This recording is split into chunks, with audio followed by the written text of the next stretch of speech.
If you struggle with defending, especially against pawns, watch this video. I'm going to be covering the master secrets in which I've used. Plus, if you guys implement it, your ratings will be going through the roof. Just copy this, the mindset shift that you need to have, plus things that you need to implement in your games to defend more accurately. Feed the Master Raheem Glaves here. Let's go. So to kickstart this video, I'm going to be going through a student's game. You know, just a little heads up from now, it's a horror movie, guys. So what do we actually do against pawn storms? More importantly, what do we do against this? Like when people are pushing pawns like a crazy person. Like, you are doing everything that is good for chess. You're developing your knight, you're putting a pawn in the center, you're doing everything that, is principled chess. You're a fan of Raheem Glaves chess channel. Yes, your ratings are improving. And your opponents are not following anything that is good for chess. They're doing this and they're just winning. And you're like, I hate playing against this. What do you do? Welcome to today's video. So first off, if your opponents aren't taking control of the center, take control of the center, guys. The more center that you have, the more squares you're going to be able to control. Now, I also want you guys to look at pawns as simply either helping your pieces or basically restricting your pieces. Either they're helping or restricting. Make sure that you're complementing your pieces. So this is it, guys. How can it be a case where black is doing the principled move, like he's developing a piece, but still bad? Now, a mistake is different from a outright blunder. A mistake could simply mean that there is a better move in the position. It doesn't necessarily mean that you throw away the game, right? No, in chess, you want to cut down on your blunders. Just by doing that alone, your chess rating is going to shoot up through the roof. You don't want to be like putting a piece on a square and outright hanging it.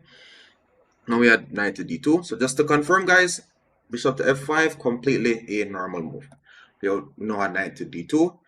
Could even take a step back just to make sure that everybody here is understanding what I'm talking about. When I say complement your pieces, help or restrict. You played d5. d5 is helping this bishop to get access into the game. Alright? This move, pawn to a3, does not improve white's position any more than it was before. Like, white's position is not any more dangerous to black than it was before. So this move, this pawn move, absolutely terrible. By you putting pawns in the center, you are restricting your opponent's pieces. See?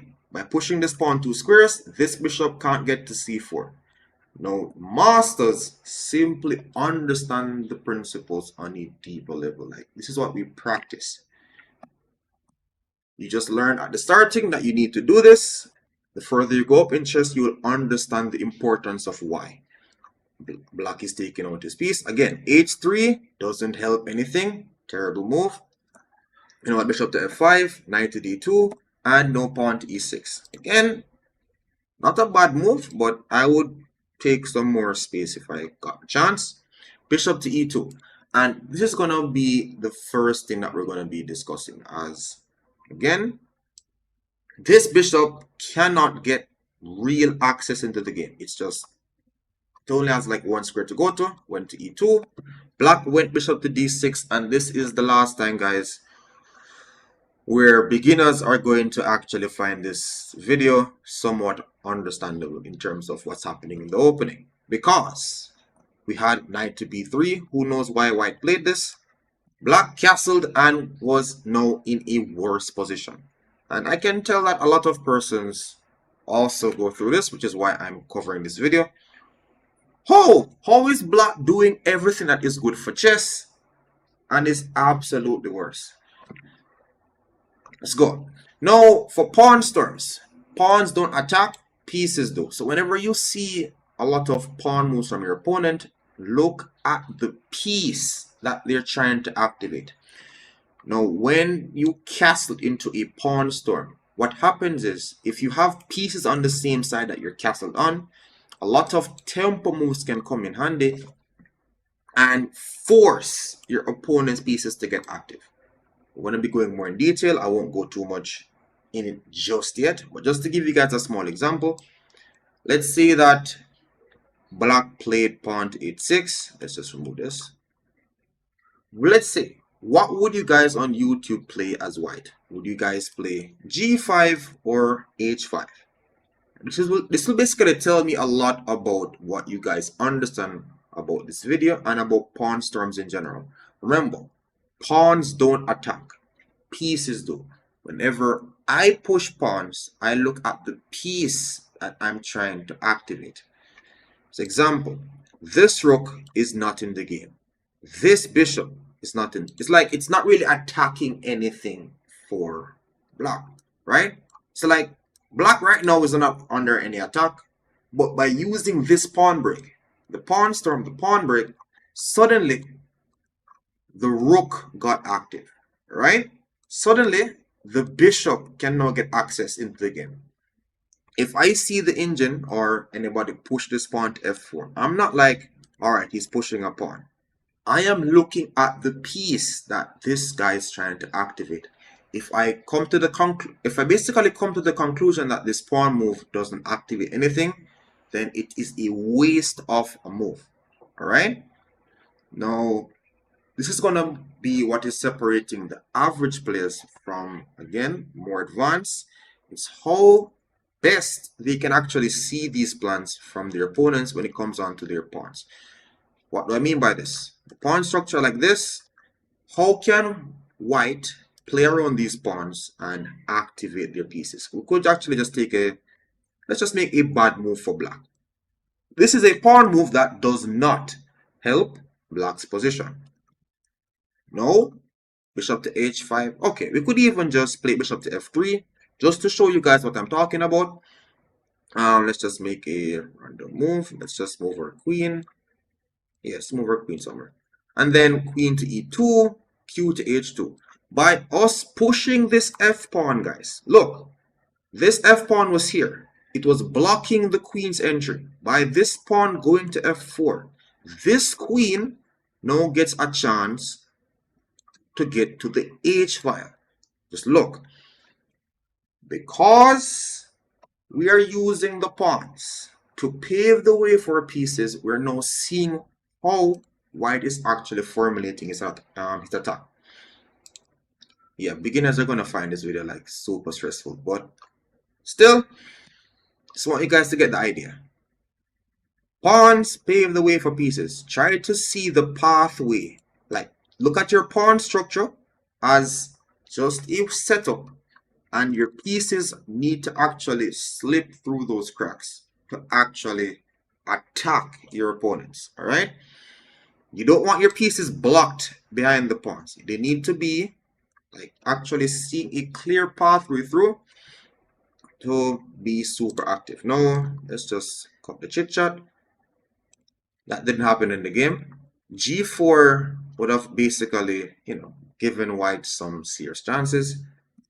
Bishop to g4 was played instead, and guess what? Black still got miserably beaten to sickness. We now at knight to d7, simply finishing this development. Now, basically, how can I put this one? If you play a series of games, like you win majority, but there's still a lot of these scenarios that come up, like these one every maybe 4 or 5 games where somebody does like crazy stuff like this, and you need to know what to do to not like really, start throwing away your games. Here, white played pawn to h4, and yes, white blundered a piece and still crucified the living crap out of black. Now we had pawn to f3. First rule of defending, if you haven't taken out any notes from this entire video, take this one. When somebody attacks you, if your first instinct is to run away, like, hey, my bishop is under attack, let me run away, that is terrible thinking. You need to look for a counterattack. All right, you look to attack a piece of the same value or greater. Here especially your checks. This move, bishop to g3, would have ruined white's king safety and allowed your bishop to come back to safety. We had bishop to h5 instead, but no worries. We had no g4. Takes. The good news is, well, let me just go back. If you played bishop to h5, guys, the bishop is still dead. Like, it's really lacking squares currently. No, we had g4, takes. Look at this, guys. Black is up a whole pawn. If you count, 1, 2, 3, 1, 2, 3. All minor pieces are the same, but black has 8 pawns and white has 7. Now let's zoom out. If you look to the left side of our screen here, black is completely winning. But black doesn't know this. Black played bishop check, very good by the way, and king to d2. But who in their right mind thinks that white is attacking? I'm very sure that white thought he was attacking, and I'm also sure that black thought that white was attacking. But we know now that pawns don't attack. Pieces do. Black panicked and played a move that I'm going to be revealing shortly. But just to show you how masters look at chess, we look at the pieces. I look at this as this guy has a king in the center. Absolutely crazy. How can I get more pieces into the game? Because I don't develop my king. I develop pieces. We use our development to really show that we have an advantage. So we have one knight. So this bishop has just crossed into this area of the board. I'm now looking to bring a knight. The more pieces that you can get over there, like let's look, knight to g4. Now we have 1, 2, 3 pieces participating. This is going to threaten knight to f2. Every single thing is getting cooked. The more pieces you have over there, the better. Guys, pieces play chess. See, because our pieces slip through the pawn structure, we are now the ones attacking. White's rook is still passive because of its pawn. All this kind of stuff. Now, instead of playing or anything, just you could play any move. You don't even have to go knight e5. You could just play a normal move that brings a piece into the game because we know that pieces attack. We know at king to d2, h6, and this is now a defensive move, but it backfired because of g5. Now g5 isn't really the end of the game, but black's next move basically created what I call chess sin, guys. Look, we need to look at what? If you need to, like, again, write this down, please do. The pieces. White's rook right now can't hurt black. If somebody's pushing pawns, look at the pieces. This cannot hurt us. The only way white's pieces start to get active is if you activate the piece for them.